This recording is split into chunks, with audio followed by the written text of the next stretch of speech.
Hi friends. So today's Wellness Minutes are about cancer and the prevalence of it being genetic or a genetic mutation running in the family. So I wanted to start by saying that so many people say, it runs in my genes, it's in my family, we have a history of XYZ. And while that can be true, it's usually to a very small extent. So a lot of times when it runs in the family or runs in the genes, when it comes to cancer, it's only really, averaging out about, maybe 10%, if that. And so what it tends to be more of is kind of similar things you have in common. So often your families, you grew up in the same place or around the same things. You had the same habits or the same exposure to things. And it tends to be that like similar situations or similar lifestyles. And that plays more into it than the actual gene part of things.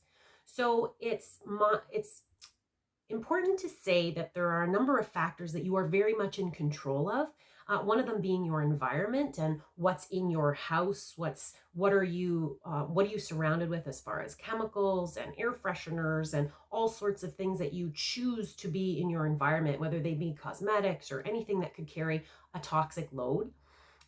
Also, what are you exposed to? So do you live near, a chemical company? Do you work for a paint store? Are you an auto body man and you're exposed to all sorts of chemicals? Are you, breathing in fumes and gases and things like that? Like, so what is your chemical load or exposure in your job or outside of your home center environment? Also, what are you putting into your body? So what are you eating, like your diet, right?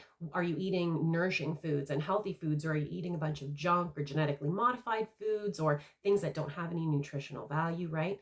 Are you smoking? Are you taking in those chemicals that way? Are you rubbing all sorts of creams and things on your skin and things with a load of toxic things that we know to be toxic or cancer causing?